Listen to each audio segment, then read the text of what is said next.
Thank you very much, Mr. Vice President, High Commissioner, Your Excellencies. It really is a privilege and a pleasure to join you today to commemorate the International Day for the Elimination of Racial Discrimination. It's timely in the context of this current geopolitical moment that we're in, characterized by polycrises and polarization around issues of human rights, inequalities, and social injustices.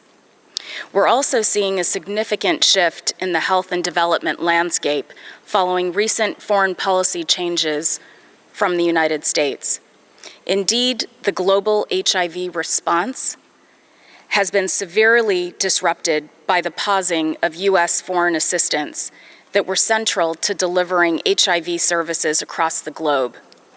It's been devastating to communities of people living with and at risk of HIV.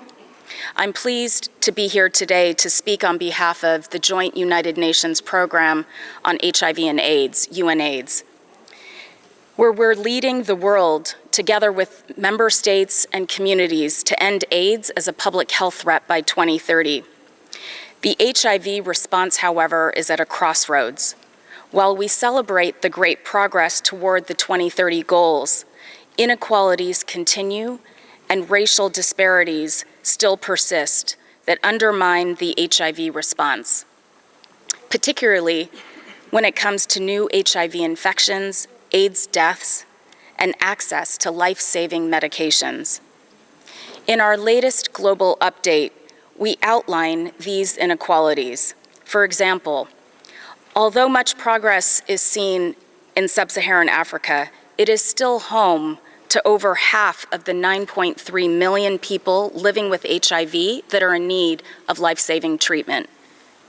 And among the young people in sub-Saharan Africa, nearly 80% of the new HIV infections are among adolescent girls and young women. And sub-Saharan Africa, particularly South Africa, still has the highest burden of HIV in the world. Racial disparities in HIV burden and outcomes are evident in many countries. In the United States, Black people are nearly 8 times more likely than white people to acquire HIV. And Black people living with HIV are less likely to have a suppressed viral load than white people with HIV, 61% versus 71%.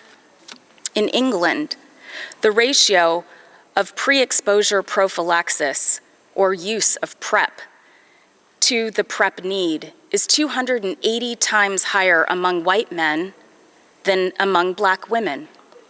Member states have an obligation to ensure equal enjoyment of the right to health without discrimination on grounds of race or ethnicity.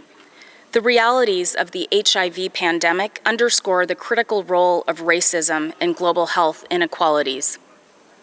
In the HIV response, we must be particularly mindful of intersecting inequalities driven by race, socioeconomic status, gender, and identity.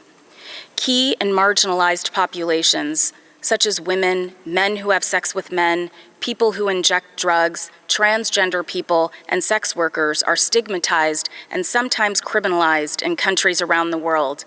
This impacts their access to HIV prevention and treatment services, and this impacts the progress we will have across the globe.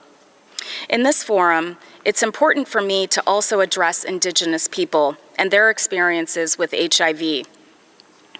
In the current global AIDS strategy that spans from 2021 to 2026 and the 2021 Political Declaration on HIV and AIDS, for the first time, we have recognized Indigenous peoples as a priority population in the HIV response.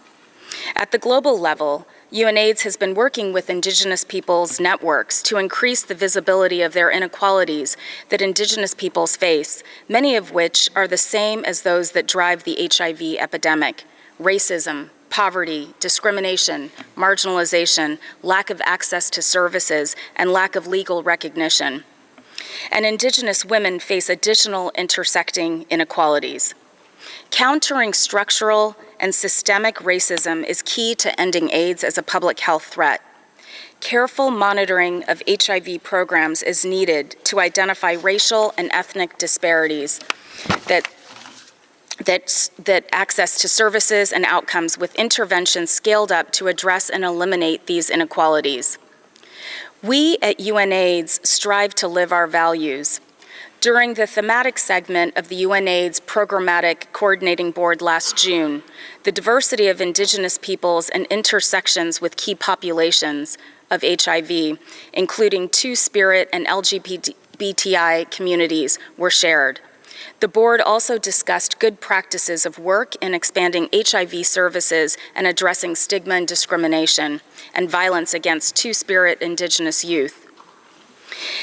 In a recent UN-wide report on racism that provides a great set of recommendations of how UN entities can collectively tackle racial discrimination within the UN system, we see that the overall report shows a high magnitude of racism and racial discrimination within the UN system, with 1 in every 5 of the surveyed respondents reported having experienced racial discrimination or harassment of work.